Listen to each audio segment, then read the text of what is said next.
jangan cepat menjudge seseorang bahwa orang yang di kehidupan dunia malam itu pasti nakal, pasti buruk, dan dia tidak bisa punya masa depan. Itu enggak.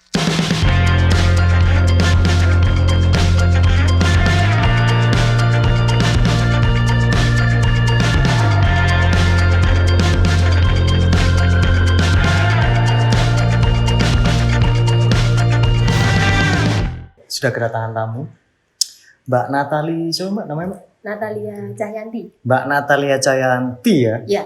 Nah mungkin orang belum mengenal atau mungkin belum tahu sebenarnya apa yang ngundang gitu kan. Ya gini Mbak, aku pengen ngobrol sewante, sorry Mbak yo, minumannya air putih aja. Karena endorsan loh endorsan, ayo undang datang. Cukup kopi secangkir aja. Sehat Mbak? Sehat. Sehat walafiat. Udah sehat ya Mbak ya. Mbak, aku sebenarnya pengen tanya-tanya sih mengenai dunia kelam atau mungkin dunia hitam, dunia malam, dan dunia kasur lah ya. Dunia ranjang lah.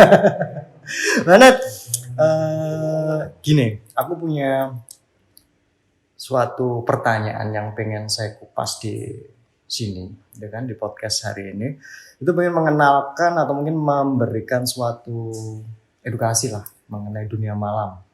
Dunia malam itu kan banyak nih Mbak, mulai dari dugem gitu kan ya, sampai kan banyak lagi. Salah satunya kan striptease ini kan. Iya. Nah ini, Bro, Mbak Bro, Mas Bro, ini kita mau ngobrolkan masalah striptease. Menurut Mbak Natali, striptease itu seperti apa sih, atau mungkin apa sih yang dinamakan striptease? Beda dengan penari-penari latar atau mungkin penari-penari yang lain? Apa? Kalau striptease itu lebih ke pada umumnya itu kan penari telanjang ya. Nah, penari telanjang. Tapi sebelum kita mengarah ke penari telanjang, saya bergeraknya di seksi dancer. Oh, seksi dancer. Ya, kalau seksi dancer itu lebih ditonton banyak orang. Nah, kita di on stage ditonton banyak orang dan kita masih berbusana walaupun itu minim. Kalau strip itu kita sudah bugil. Telanjang. Ya. Kalau itu stage-nya di mana, Mbak? Kita jobnya di kafe-kafe. Kafe ya? Dunia kayak apa? Dugem-dugem gitu ya? Ya, kebetulan kita sudah merambah ke luar kota juga. Jadi kalau untuk Jawa Timur waktu itu kita sudah di samping lokal, terus luar kota kita juga ambil. Berapa lama Mbak udah menjalani atau mungkin apa Mbaknya pelaku striptease-nya? Oh, saya bukan Mas.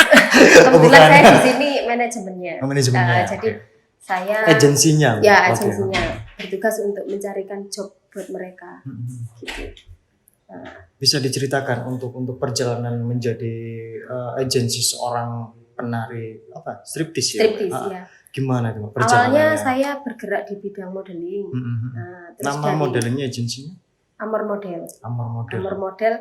Terus kita dapat tawaran untuk berani enggak kalau seksi dancer tampil di sini di salah satu kafe lah ya di Malang. Saya nggak menyebut merek ya. Terus akhirnya saya menawarkan ke anak-anak. Terus kita sepakat dan anak-anak berani. Oke, kita trial. Nah, begitu kita trial. Bentar. Untuk pertama kali yang menawarkan siapa? Pihak kafe atau? Pihak kafe. Pihak kafe menawarkan. Okay. Nah, kita off the record sih ya. Berani nggak kira-kira anak-anak? Mungkin pihak kafe melihat dari anak-anak Amor itu banyak yang berani. Nah, akhirnya ada penawaran itu, saya tawarkan ke anak-anak.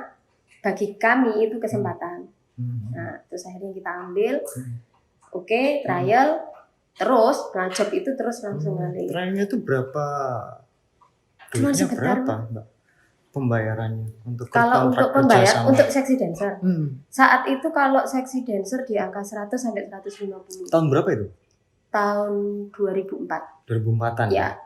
Masih baru-baru munculnya kafe-kafe. Kalau dulu orang masuk kafe itu kan sudah orang berduit, Mas. Iya benar. Bos-bos pasti. Kalau sekarang kan udah umum ya kafe. Yeah. Kalau dulu memang kita bicara tentang elegan. Betul. Dulu itu kafe emang elegan. Terus orang masuk situ pasti orang berduit. Gitu. Berapa orang yang di trial dulu? Waktu itu kita 3 dulu. 3 dulu. Nah, 3 dulu. Terus yang akhirnya, mau itu 3. ya akhirnya kan bermunculan itu Mas. Mau karena apa? Ada duitnya. Loh, 100.000 itu 3 orang. Oh satu, Oh, satu per orang. Oh, per orang. Ya per orang. Tapi di luar itu bukan hak saya. Dari manajemen hanya menerima 25% dari pembayaran job. Tapi kalau di luar itu mereka dapat, itu hak mereka. Kalaupun mereka mau ngasih ke manajemen secara sukarela, itu nggak masalah. Dan kostumnya sendiri? Kostum kita bikin sendiri. Oh, bikin Jadi sendiri? kita saya sama anak-anak kompak, memang bikin. Ayo bikin, kita beli kain, kita memulai dari menyisihkan uang kas kayak gitu. Jadi ada uang kas, nanti anak-anak ngumpulin berapa kayak gitu. Untuk spesifikasinya sendiri untuk menjadi seorang penari striptease apa? Satu yang pasti harus berani. Terus fisiknya memang harus ya agak berisi lah pasti ya. Karena depan belakang oke. berisi. Jujur aja yang namanya striptease itu kan kita memamerkan tubuh ya. Itu di tiang-tiang nggak sih Mbak? Ada pool itu toh. Oh kalau yang di tiang itu sexy dancer Mas. Itu sexy dancer ya. Kalau striptease itu kita masuk di ruangan. Jadi ya menggeliat-geliat ya, gitu. Menggeliat-geliat gitu. Masuk ruangan itu pakainya baju sexy dancer Mas. Nggak langsung telanjang gitu masuk, enggak. Kita masuk pakai kostum sexy dancer, terus nanti kan copot sendiri-sendiri. Itu dengan caranya mereka. Yang itu mereka. Mereka ya, bukan pengunjung ya. Bukan. Sekali copotan berapa? Kalau yang striptease beda Mas sama yang sexy dancer hitungannya. Kalau yang sexy dancer dulu? Kalau sexy dancer itu beda. Jadi mereka hanya joget ya istilahnya, freestyle kayak gitu. Terus memamerkan lekuk tubuh, keseksiannya mereka. Itu di ada yang di pool, ada ya di floor. Dan itu dilihat umum. Nah, beda lagi kalau kita bicara tentang striptease. Kalau strip itu kita BO ya bahasanya, BO. Memang untuk khusus kepuasan. Yang memang betul, yang mau booking mereka untuk dipertontonkan di satu ruangan. Bedanya striptease sama sexy dancer itu. Kalau striptease dan sexy dancer gajinya beda, Mbak? Beda, banyak striptease. Striptease-nya. Kalau striptease dia sekali copot berapa? Bukan sekali copot, sekali masuk ruangan. Sekali masuk. Sekitar 600 sampai 1. Tahun Lihat 2000? konsepnya, 2004. 4 itu ya Mas Ian. Berapa orang maksimalnya? Tergantung permintaan. Banyak nggak apa-apa? Enggak sampai banyak. Paling maksimal itu 4. Mbak, pernah nggak mengalami sampean waktu dia jadi penari telanjang ya kan di ruangan terus main di sana? Ada. Itu kena cas gak? Mereka ngecas sendiri. Itu di luar manajemen. Itu kan anaknya yang mau ya. Anaknya yang mau dan memang dari manajemen saya tidak membatasi untuk seperti itu. Tapi kalau BO luar ya beda lagi hitungannya. Kan kalau sudah di dalam itu sudah haknya si customer sama si penari ini sendiri. Kalau memang penarinya mau ya silakan, tapi kamu nego sendiri. Itu apa-apa. Tetap dalam satu ruangan. Enggak, maksudnya tetap dalam pengawasan nih Mbak Nanda. Oh iya, tetap dalam dalam. Kalau dia nggak mau mengaku untuk mau tidur, bisa, nggak apa-apa. Memang itu wajib kalau untuk saat itu ya. Kalau yang striptease itu nggak sampai tidur Mas. Tapi ada hal-hal tertentu yang memang mereka lakukan di dalam situ. Oke. Gitu. Jadi ada treatment. Iya, gitu. Oke. Kalau mau mengarahnya ke tidur sudah beda lagi. Chestnya beda lagi. Dibawa atau di ruangan itu? Kotaknya dibawa. Dibawa. Nggak boleh di ruangan itu? Nggak boleh. Wih, bisa jempret gitu, kabel. Itu mainnya kotor kalau kayak gitu. Iya, mainnya kotor. Terus bener, terang aja kalau saya mengajarkan ke mereka, kita bener itu dunia kelam, tapi kita bermain cantik. Oke. Itu ada treatmentnya. Mabok dulu nggak?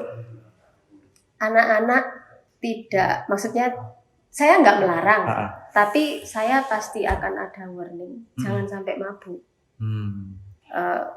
Gini-gini sedikit nggak apa-apa.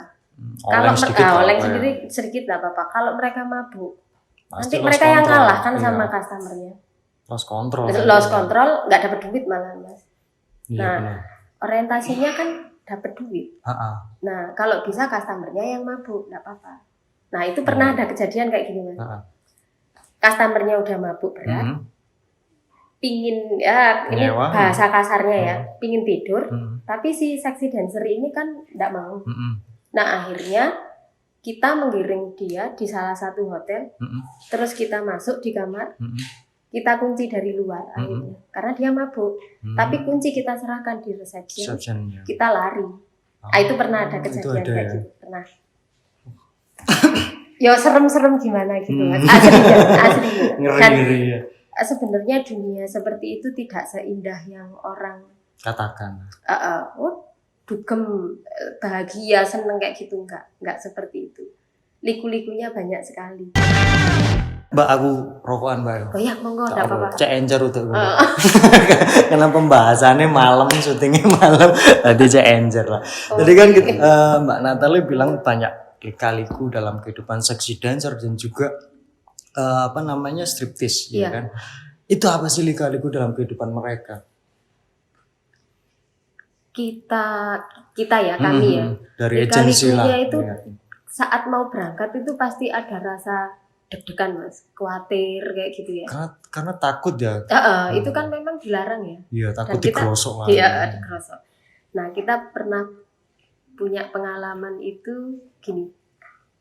Ada salah satu kafe yang memang sudah BO ke kita dan kita memang sudah udah order lah Mbak. Kita sudah di kontrak. Kontrak kerja. Nah, di saat puasa kita nggak libur. Padahal puasa biasanya dulu di tahun itu masih ngono ya Mbak. Wis sapangar. Puasa itu kita tetap di kontrak dan anak-anak sepakat masih. Saya itu pakai hijab nggak? Atau mungkin yang muslim pakai hijab? Tetap ya. Dan kita sepakat. Terus anak-anak juga nggak keberatan di saat puasa kita ngejob. Open. Dan itu memang ya di luar ya pastinya. Maksudnya nggak terbuka. Khusus orang-orang tertentu. Nah di saat itu ini buanter ini Mas Jope. Buanter set. Itu sampai berapa tahun sampai 2024? 2004 sampai berapa tahun? 2004 terakhir. Saya kenceng-kencengnya. Kenceng-kencengnya itu sampai 2010. 2010 itu masih kenceng ya? Masih kenceng. Puasa hajar itu. Hajar. Tapi itu di luar ya itu tadi nggak terbuka, maksudnya nggak open ya. Karena kalau puasa kafe kan tutup. Iya benar. Lewatnya belakang. Oke. Nah, kita libur itu di Lebaran kan pasti. Nah, setelah Lebaran ada striptease lain masuk. Beda manajemen. Niru lah istilahnya. Kok pas niru itu Mas, gropioan. Nah, dari mbaknya berapa orang? Loh, saya enggak. Oh, enggak. Saya pas off saat itu. Oh, pas off. Berarti ada agensi lain. Ada agensi lain yang masuk istilahnya nginggirno. Nginggirkan. Kompetitor ya. Kompetitor, terus mereka berusaha menyingkirkan kita. Dia masuk, kok pas gropioan. Itu yang sexy dancer atau striptease? Striptease. Oke. Nah, besoknya kan muncul di surat kabar. Nah, itu memang banyak yang ngabarin saya. Saya juga kaget kan pagi itu. Kan anak-anak manggilnya Cece ya. Cece, kamu di mana kan gitu. Wah, aku di rumah bangun tidur. Loh, iku sing kena sopo kan gitu. Loh, gak ero. Setelah punya usut ternyata ada kompetitor itu. Yang masuk itu. Agensinya Malang atau luar Malang? Malang. Malang sendiri. Terus itu, nah kita berhati-hati lagi untuk terima job itu.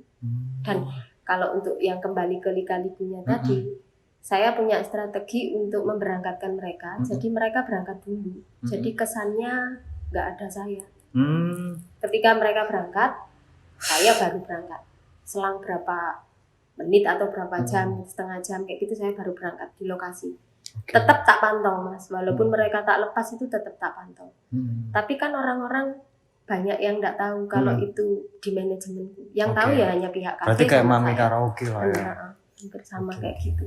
Jadi dia tetap stay di sana dengan mengawasi anak-anaknya itu. Saya iya. Tapi nggak kayak kenal. Dia kan ngelihat ini cuma mengawasi aja. Iya. Enak mana Mbak, striptease atau sexy dancer? Setelah dari bergerak, pengalamannya Mbak Natalie dalam bidang teman-teman kalau curhat itu. enak striptis Mas. Striptis. Jadi kalau striptis itu di samping kita dapat kontrak tadi, secara ngomong duit ya, dapat dari kontrak. Pulang dari strip itu mereka sudah masuk ke base camp, ngitung duit sendiri-sendiri. Potong manajemen itu? Bukan, ini yang ceperan ya. Ceperannya mereka aja udah banyak Mas. Di luar job. Berapa juta Mbak dulu Mbak? Di tahun-tahun 2004 sampai 2010? Banyak ya Mas. Per anak itu ada yang sekitar 1 kayak gitu. 1 juta ya? Per 1 hari? Per anak, per 1 hari, per malam. Hari. Dan waktu itu kita nggak pernah libur. Paling 1 minggu itu libur sehari. Itu janda atau? Ya campur. Campur. Campur memang. Kebanyakan pendatang atau asli Malang? Asli Malang ada, pendatang ada, dan ada yang kuliah juga. Dan jangan salah Mas, kalau untuk dunia malam sendiri, saya bicara dunia malam ya, agak di luar striptis. Kalau di dunia malam itu sebenarnya nggak semuanya itu minum dan merokok. Nah itu yang perlu ditekankan. Banyak orang tahu ya. Kalau orang awam itu melihatnya kalau sudah dunia malam itu kan minum, rokok, narkoba. Dan kebetulan anak-anak saya nggak ada yang narkoba. Bersih semuanya. Bersih. Kalau minum iya. Tapi narkoba enggak. Karena kafe saat itu sering Mas. Keropiokan narkoba itu sering. Tiba-tiba kita pas main, ngefloor, lampu itu langsung hidup, jeret, sudah. Ya langsung ada itu razia. Nanti kan mata atau yang diperiksa, mata terus penggeledahan kayak gitu. Kita mesti selamat ya sampai situ. Cuman minuman keras saja yang tidak bisa dihindari. Iya. Tapi tidak semua anak-anakku juga minum maksudnya doyan minum enggak. Ada yang nggak ngerokok, ada yang nggak minum juga. Kenapa mereka melakukan hal semacam itu? Awalnya sih kebutuhan ya Mas, duit lah gitu loh. Memang kan duitnya banyak ya kalau dunia malam. Itu nggak dipungkiri dan kita nggak munafik memang. Banyak. Kita minum kan, misalkan minum, ada yang memang minum gitu ya. Nah, kita minum tuh pasti ada uangnya juga Mas di sini. Nah, kayak gitu. Ada chestnya sendiri. Banyak lah istilahnya itu, uang-uang itu yang bisa kita dapatkan di dalam situ itu banyak. Nah itu yang bikin anak-anak kerasan. Berapa lama biasanya mereka Mbak untuk melakukan hal semacam itu? Untuk batas usia mulai lakunya itu mulai usia berapa sampai dia harus pensiun di usia berapa?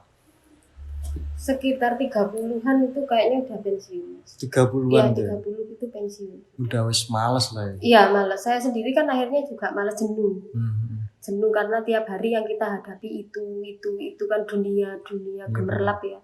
Bosan Mas. Apa yang dibutuhkan dalam perawatan mereka untuk menjadi satu sexy dancer atau mungkin seorang penari striptis? Perawatan yang mereka lakukan? Perawatan fisik atau perawatan fisik apa? Atau mungkin perawatan apa? Kalau saat itu Mas ya kan nggak seperti sekarang ya, banyak skincare atau yang kayak gimana. Ya, dulu kan nggak ada skincare. Anak-anak nggak seberapa. Lebih ke body ya berarti? Iya, lebih ke body. Memang mereka merawat kalau untuk itu.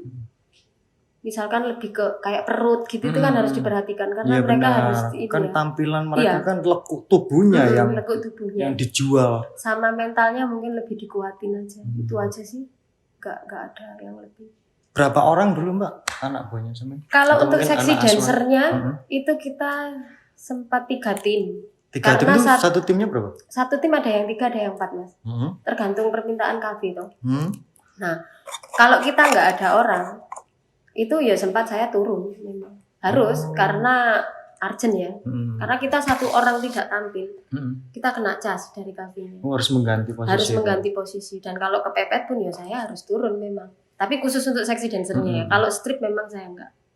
Strip enggak. Ya lebih ke seksi dancernya nge-floor ke panggung ya. Dengan kostum yang sudah untuk tanggung jawab ya. Tanggung jawab biar enggak kena. Pelecehan seksual ada enggak dalam seksi dancer? Pelecehan seksual pernah ada. Cuman kan ada penanganannya, ada security kayak gitu. Mungkin ya cuma dipegang ini gitu aja sih Mas. Kalau untuk yang selebihnya enggak. Kalaupun mereka megang misalkan katakan begini nyawer, ya enggak apa-apa. Nyawer mungkin kan dimasukkan gini. Enggak apa-apa. Itu sah. Masih berarti resiko terkecilnya itu di seksi dancer sebenarnya ya? Iya, Karena mereka kalau mau booking ya gitu antara kita mau atau enggak gitu kan. Kalaupun mau, saya memang dari manajemen mengajarkan ke mereka jangan hari itu juga. Karena kalian harus bisa membedakan kalian bekerja apa. Terus yang maksudnya yang kalian lakukan sekarang misalkan. Kalian bekerja untuk sexy dancer, ya udah jobnya sexy dancer. Kalau mau ada yang BO dan kamu mau, oh ya sih. Nah itu tadi kita ngobrol lagi. Kapan waktunya beda, jangan sama. Itu nanti akan merusak. Gitu. Kalau di striptease kan dia bebas kan. Bebas. Kalau di strip bebas. Aturannya los. Pokoknya anak duit mas. Iya. Nah intinya itu. Karena kadung odum ya. Itu pasti. Itu pasti. Kameramen nih. Nang dicoba. Iya. Gitu. Mbak pernah nggak Mbak Natali ini mempunyai anak atau mungkin anak didik lah ya? Atau mungkin di agensinya Mbak yang paling menjadi icon. ada. Jadi kalau dia nggak tampil, banyak yang nyari itu ada. Nah, ada. Itu kenapa dia Mbak? Apakah tariannya atau mungkin bentuk fisiknya atau dia mudah untuk pelayanan seksnya atau seperti apa? Kalau untuk sexy dancernya, oh ini yang di sexy dancer yang di sexy dancer itu dari tariannya dia, otomatis kan orang melihat tertarik, tertarik. Paling laris. Biasanya kan dipanggil untuk nemenin sebentar kayak gitu. Nah interaksi dengan customernya bagus. Nah akhirnya kalau kita main kan kita pasti bisa mendatangkan customer. Tapi kalau customer itu datang dia nggak main, ya pasti kecewa. Sebisa mungkin pihak manajemen mendatangkan dia saat kita dapat job sexy dancer itu tadi. Berarti yang cari customer itu ya, dia lebih menarik untuk dia bisa diajak ngobrol gitu ya. Istilahnya apa ya? Bisa ngomong customer itu mas. Nah itu. Kalau striptease-nya? Kalau striptease-nya itu kita kan by order ya. Ada nggak yang jadi ikonnya paling laris? Kalau striptease enggak. Sama rata. Dia bisa nggak di kontrak manajemen lain? Nggak bisa. Nggak bisa ya, tetap di manajemen. Tetap di benderanya Amor. Karena memang mereka sudah ada kayak perjanjian dengan saya sendiri, maksudnya perjanjian kontrak antara saya dengan anak-anak, dan nanti kalau job kafe dengan saya gitu. Kalau pindah bendera enggak bisa. Dan ya? Saat itu memang Solo nggak bisa mas? Oh Solo nggak bisa. Kalau dulu itu beda dengan sekarang mas. Jadi kalau dulu kalau misalkan benderamu sudah A, mereka manut-manut ya di A. Tapi berjalannya waktu setelah tak lihat dan tak pantau itu banyak pencolotan. Bener. Mana yang enak ya dia ikut gitu. Bener. Nah kalau saat itu anak-anak itu komit semua. Ya kalau berjalannya waktu itu jadinya freelance. Nah untung anak-anak itu manut-manut mas. Sesuai aturan yang saya berikan ke mereka. Kompak lah gitu. Ini kan jenengan mulai 2004 sampai 2010 sudah break ya? Enggak, 2011 break ya? Udah tutup total ya? Tutup total. Terus sempat 2011 sampai 2014 itu saya nangani khusus gogo dancer. Itu beda lagi sudah. Oh sudah dancer. Kotanya beda ya. Itu dancer entertain lah ya? Jadi dancer cowok. Yang tak tangani di 2000 sampai 2014 itu. Oh iya, dancer pun ada yang cowok ya? Ada cowok. Cowok itu ada juga striptease? Ada. Terus ngapain dia, Mbak? Tetap nari-nari. Nari-nari. Terus yang dicari apa? Sasaran tembaknya mereka? Biasanya ya tante-tante dan kebanyakan kalau dancer cowok itu kan gay ya. Lebih ke sana. Lebih ke sana ya, untuk desain-desain cowok. Pakai CD doang itu. Pakai CD, ya. Kalau cowok ya Mas, pakai CD. Kenapa dan itu? Mereka kan ini besar-besar badannya kekar-kekar. Wajib itu kalau kekar. Itu sesuai aturan lah ya. Aturan gogo dancer memang harus kekar. Itu juga bisa disewa tante? Bisa. Tante bisa, bisa. Oh iya. Mbak, untuk fleksibel kalau itu. Nah, kenapa itu sampean kok memutuskan untuk berhenti? Di tahun 2011. Berjalannya waktu dengan usia yang semakin bertambah itu beda ya Mas akhirnya. Timbul pemikiran, banyak pertimbangan. Terus satu hal yang tak rasakan, uang berapapun habis. Di dunia seperti itu? Di dunia seperti itu uang berapapun habis. Ya memang uangnya banyak, tapi nggak tahu kemana gitu. Itu semua merasakan Mas. Baik saya atau pelakunya semua sama. akhirnya ketika semua berhenti ya kita kehidupan normal, kembali ke kehidupan normal sampai sekarang ini. Sampai sekarang. Nggak ada. Ya ibaratnya apa ya, hijrah ya namanya. Iya hijrah, nggak ada kerinduan. Kalau rindu hanya di dunia malam iya, tapi kalau untuk menangani itu lagi dan harus yang seperti itu dengan perjalanan kucing-kucingan kayak gitu ya, deg-degan dan sebagainya dengan resiko yang harus saya tanggung sebagai manajemen, kayaknya udah enggak. Oh, udah enggak. Sudah cukup perjalanannya sampai 2014 sudah selesai. 2014 atau 11 Mbak? 2014 kan berhenti itu seksi dancer dan striptease-nya. Terus kan ke 2014 itu gogo dancer-nya itu. Tapi kan kalau gogo dancer tidak, resikonya tidak sebesar yang itu tadi gitu. Ya itu wes mulai jadi habis gini, terus sempat begini lagi, selesai wes. Perjalanannya grafiknya gitu. Grafiknya turunnya ya. Terus turunnya. start itu udah. Terus start sekarang normal wis sekarang normal. Kesibukannya jualan. Akhirnya jadi bakul jajan. Untuk pesannya Mbak. Pesan untuk pelaku dunia malam sekarang kan dunia malam lebih banyak atau mungkin lebih mudah untuk digeluti. Packingan ada ya kan, terus screen car juga ada, mencari cewek cakep kan dulu susah nih ya. Kalau sekarang kan, kalau dulu itu susah dan mahal Mas. Benar. Nah kalau sekarang itu gampang dan murah, bedanya di situ. Nah untuk saat ini pesannya seperti apa Mbak untuk pelaku dunia malam? Kalau untuk pelakunya ya cepat-cepat berhijrah aja lah. Karena dunia seperti itu ini Mas. Akan bertahan lama. Gak akan bertahan lama dan dapat uang dari situ itu wes tala muspro. Hilang pasti. Kelihatannya aja enak, mewah, tapi sudahlah pasti itu habis. Di saat tertentu habis tak selesai wis. Pasti ada selesainya. Itulah ya. Jadi cepat-cepat berhijrah untuk teman-teman paling enggak ada masih melakukan sudah berpikir untuk second job apa yang memang normal ya. Kedepannya seperti apa? Saya bukan bicara ini enggak normal enggak sih, tapi ini kan kehidupan yang beda ya, kehidupan beresiko tinggi. Untuk apapun itu, baik BO ataupun apa kayak itu kan resikonya tinggi nantinya. Nah itu yang harus diwaspadai. Benar. Harus dipikirkan lebih dalam lah. Ya bisa berhenti lebih awal bagus lah. Nah, gitu. Semoga aja cepat-cepat berhijrah untuk mendapatkan pekerjaan yang lebih baik. Lebih baik dan normal lah Mas ya. Nah, gitu. Karena ini kan obrolannya juga udah selesai Mbak ya. Makasih banyak udah datang ke sini. Dan ini tadi kita tanpa settingan ya kan ya. Memang pure kehidupannya Mbak Natali dulu seperti itu dan kita menjadi suatu pelajaran lah untuk teman-teman yang menyaksikan inilah ya. Agar cepat berhijrah, cepat untuk bertobat lah. Thank you banget Mbak. Aduh mau tak tambahkan satu. Oh iya monggo silakan. Mungkin untuk orang-orang umum, orang luar yang tidak tahu kehidupan dunia malam yang sebenarnya, jangan cepat menjudge seseorang bahwa orang yang di kehidupan dunia malam itu pasti nakal, pasti buruk dan dia tidak bisa punya masa depan. Itu enggak. Mereka tetap punya masa depan.